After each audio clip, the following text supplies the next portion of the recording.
பிரியமானவர்களே, இயேசு கிறிஸ்துவின் நாமத்தில் என் அன்பின் வாழ்த்துக்கள். இன்றைய முத்து என்னும் இந்த சிறிய தியானத்தின் மூலமாய் மறுபடியுமாய் உங்களை சந்திப்பதில் மகிழ்ச்சி அடைகிறேன். இந்த நாளிலிருந்து புதிய ஏற்பாட்டு உபவாசங்களை குறித்து நம்ம தியானிக்க போகிறோம். அருமையான தேவனுடைய பிள்ளைகளே, கிட்டத்தட்ட 28 பழைய ஏற்பாட்டு உபவாசங்களை நம்ம தியானிக்க தேவன் கிருபை செய்தார். அதிலும் தேவனுடைய பெரிதான கிருபையினால் நம்ம கடந்த 4-5 வாரங்களும் ஞாயிற்றுக்கிழமைகளில் உபவாசத்தின் மேன்மைகள் என்று நாம் தியானித்தோம். இந்த நாளிலும் மத்தேயு சுவிசேஷத்தின் 4ஆம் அதிகாரத்தில் புதிய ஏற்பாட்டினுடைய முதல் உபவாசத்தை நம்ம பார்க்குறோம். பாருங்கள், இந்த 4ஆம் அதிகாரத்தின் நம்ம படிக்கிறோம் 2வது வசனம். இயேசு இரவும் பகலும் 40 நாள் உபவாசம் இருந்த பின்பு அவருக்கு பசி உண்டாயிற்று. அப்போது ஃபாஸ்டிங் எப்படி இருந்தார்? இந்த ஃபாஸ்டிங் டேஸில் 40 டேஸ் என்ன நடந்தது? எப்படி அவர் பிதாவை நோக்கி ஜெபித்தார்? அந்த ஊழியத்துக்காய் தன்னை ஆயத்தப்படுத்தி கொண்டார்? அந்த பிதாவினிடத்திலிருந்து குமாரனாகிய இயேசு கிறிஸ்து அந்த கிரேட் கமிஷனை எப்படி பெற்றுக்கொண்டார்? இதெல்லாம் நம்ம ஒரு வேளை பார்க்க முடியாது. ஆனால் 40 டேஸ் அவர் ஃபாஸ்டிங் இருந்துட்டு வந்த உடனே அங்கே நடந்த காரியங்கள் எல்லாம் பயங்கரமாக இருந்துச்சு. அப்போது தேவ சமூகத்தில் போய் கிடந்து காத்திருந்து ஒரு மனுஷன் வெளியே வந்தால் யாராக இருந்தாலும் சரி, தேவன் அவர்களை வித்தியாசமாய் வல்லமையாய் பயன்படுத்துவார். இயேசு அவர் தேவன். வேதம் சொல்லுகிறது, தேவன் மாம்சத்தில் வெளிப்பட்டார் இல்லையா? பிதா தன்னுடைய ஒரே பேரான குமாரனாகிய இயேசுவை இந்த உலகத்திற்கு அனுப்பினார். அவர் பிதாவுக்கு சமமாய் இருந்தவர். நல்லா கவனிச்சுக்கணும், அவர் பிதாவுக்கு சமமாய் இருந்தவர். பிதாவின் வலது பார்சத்தில் இருந்தார். 110 சங்கீதம் 1ஆம் வசனத்தில் பிதா இயேசுவை பார்த்து சொல்லுகிறார், உம்முடைய சத்துருக்களை நான் உமக்கு பாதப்படியாக்கி போடும் வரை நீ என்னுடைய வலது பார்சத்தில் உட்காரும். அப்போ இயேசு பிதாவின் வலது பார்சத்தில் இருந்தார். அவர் பிதாவின் ஒரே குமாரனாய் இருந்தார். அவரை தான் பிதா இந்த உலகத்திற்கு அனுப்பினார். யோவான் 3:16 அவரை உலகத்திற்கு அனுப்பி தமது அன்பை விளங்க பண்ணினார் இல்லையா? பிரியமானவர்களே, அப்படிப்பட்ட ஒரே பேரான குமாரனாகிய இயேசு அவர் ஃபாஸ்டிங் இருக்கணும்னு அவசியமே இல்லை. பழைய ஏற்பாட்டு ஃபாஸ்டிங்கெல்லாம் பாருங்கள், நான் பாவம் செஞ்சிட்டேன்னு சொல்லி பரிசுத்தத்துக்காக எடுத்த ஃபாஸ்டிங், ஜனங்க தப்பிதங்களுக்காக எடுத்த ஃபாஸ்டிங், தேவனோடு நெருங்குவதற்காக எடுத்த ஃபாஸ்டிங், வரப்போகிற காரியங்களை அறிவிக்கிறதற்காக எடுத்த ஃபாஸ்டிங், இப்படியெல்லாம் ஃபாஸ்டிங்கை பார்த்துட்டு இந்த ஃபாஸ்டிங் ஒரு வித்தியாசமானது. இந்த ஃபாஸ்டிங் தேசத்தை அசைக்க போகிற அகில உலகத்திற்கும் இரட்சகராய் வந்த ஆண்டவராகிய இயேசு கிறிஸ்து இந்த உலகத்திற்கு ஒரு பெரிய ஒரு மாற்று திட்டத்தை வச்சுருந்தார். ஸோ உலகம் மாற்றி அமைக்கப்பட போகிறது. உலகத்தின் சரித்திரத்தை மாற்றி எழுத போகிறார். அப்படிப்பட்டவர் இந்த உலகத்தில் அவர் வந்து தன்னுடைய 30வது வயதில் தன்னுடைய ஊழியத்தை துவங்கும்போது அவர் ஃபாஸ்டிங் இருக்கிறார். 40 டேஸ் ஃபாஸ்டிங் முடித்தோடனே பிசாசுக்கு கோபம். ஃபாஸ்டிங் முடிஞ்சு நீங்கள் தேவனுடைய சமூகத்தில் காத்து கிடந்துட்டு வெளியே வந்தீங்கன்னா அவனுக்கு அவ்வளவு கோபம் வரும். ஏன்னா அவன் ராஜ்யம் அழிக்கப்பட போதே, அவனுக்கான முடிவு சமீபமாகிடுச்சே. அதனால தான் பாருங்கள், இயேசுவையும் அவன் விட்டு வைக்கலை. அவன் யார்? சோதனைக்காரன் என்று இங்கே 4ஆம் அதிகாரம் 3ஆம் வசனத்தில் பார்க்கிறோம். வேதம் சொல்லுகிறது, ஆண்டவராகிய இயேசு கிறிஸ்துவை இந்த சோதனைக்காரன் சோதிக்கிறான். ஆனால் இந்த சோதனை, இந்த டெம்டேஷனுக்கு ஆவியானவரே கொண்டு போகிறார் இயேசுவை. ஆண்டவருடைய ஊழியத்தை செய்கிறது சாதாரணமானதல்ல.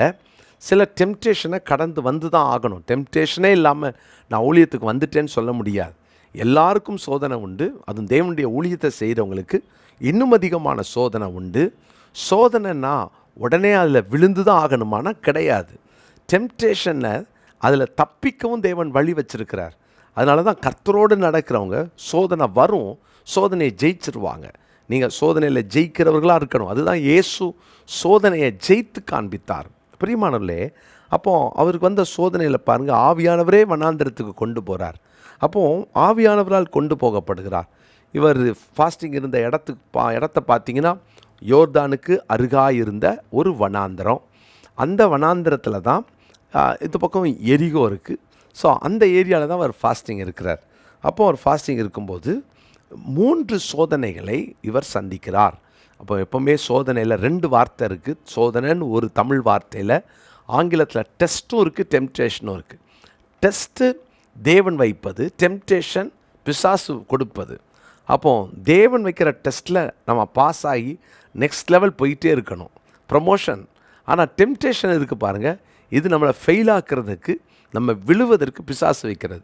இந்த டெம்டேஷனை நம்ம ஜெயிச்சிட்டோன்னு வச்சுக்கோங்க, அந்த பிசாசின் அந்த கிரியைகள் எல்லாம் அழிக்கப்படும். பிரியமானவர்களே, அப்போ இங்கே 3 காரியங்கள் நம்ம எல்லாருக்கும் தெரியும். 1 யோவான் 2ஆம் அதிகாரத்தின் 16வது வசனம்.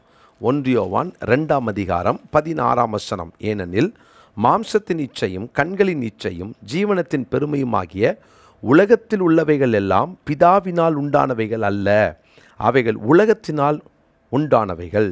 முதல்ல மாம்சத்தின் இச்சை, இரண்டாவதாக கண்களின் இச்சை, மூன்றாவது ஜீவனத்தின் பெருமை.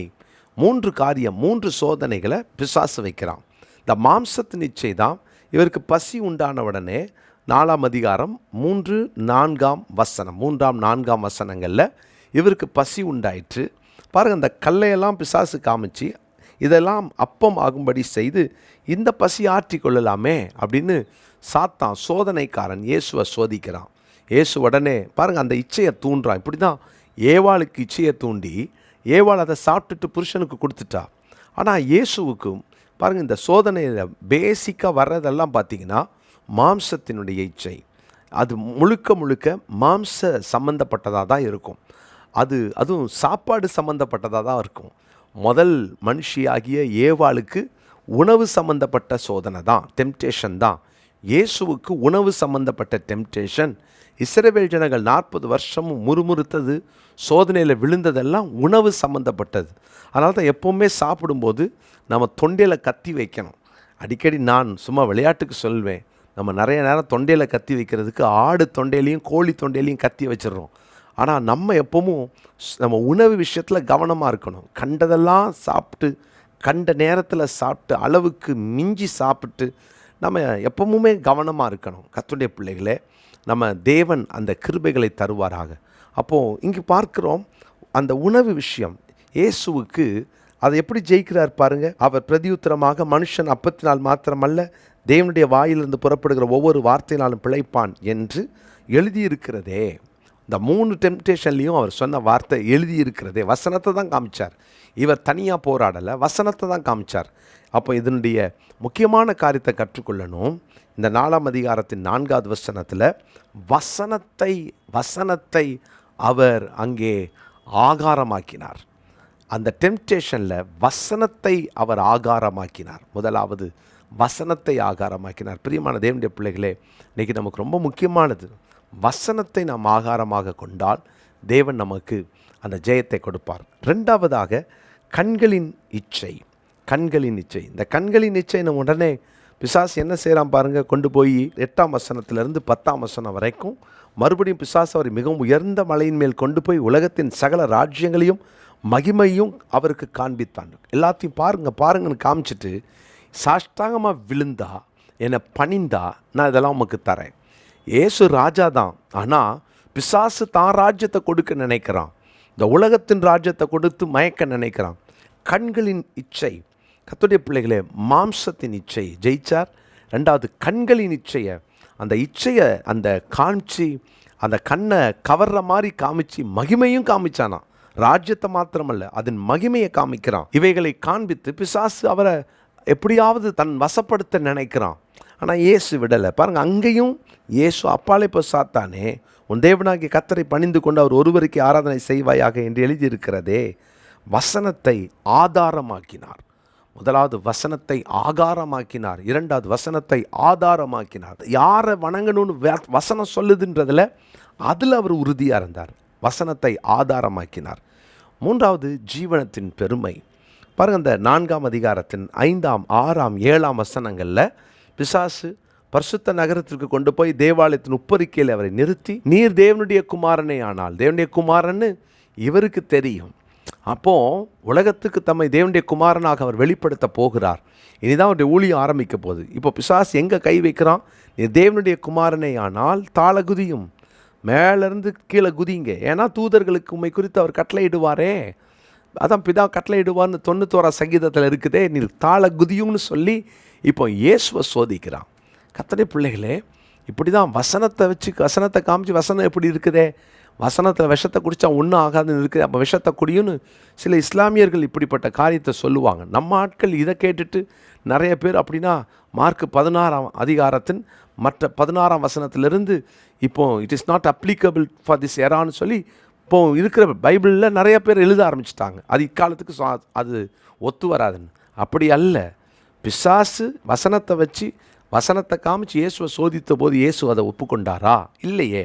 நான் இயேசுவை ஃபாலோ பண்ணுறேன், நானும் ஒப்புக்கொள்ள மாட்டேன். வசனத்தை சோதிக்கக்கூடாது, தேவனை சோதிக்கக்கூடாது, சோதித்து பார்க்கக்கூடாது. இதில் ரொம்ப கவனமாக இருக்கணும். சந்தர்ப்ப சூழ்நிலையில் நம்மளை அறியாமல் அப்படி ஏதாவது செஞ்சுட்டாங்க கொடுத்துட்டாங்க அப்படின்னா ஜெபம் பண்ணுவோம், கர்த்தர் நமக்கு ஜீவனை கொடுப்பார். அப்படி உயிர் பிழைத்தவர்கள் எத்தனையோ பேர் இருக்கிறாங்க. ஸோ எனக்கு விஷம் என்று தெரிந்ததுக்கு பின்பு அதை நான் சாப்பிட்றது மதியினம். பிசாசு அப்படி தான் இயேசுவை சோதித்தான். நீ தான் தேவனுடைய குமாரனாச்சே, கீழே குதிச்சா எவ்வளோ பெரிய ஆளுன்னு நீங்கள் காமிச்சிடலாம். அந்த ஜீவனத்தின் பெருமையை தூண்டி விடுறான். இயேசு அங்கே உடனே பரவாயில்ல அப்படின்னு சொல்லிட்டு உடனே அவர் அங்கே குதித்து காமிச்சாரா? இல்லை. பாருங்கள், அந்த வசனத்தில் அங்கேயே வசனத்தை தான் அவர் பயன்படுத்துகிறார். உன் தேவனாகிய கர்த்தரை பரீட்சை பாராதிருப்பாயாக.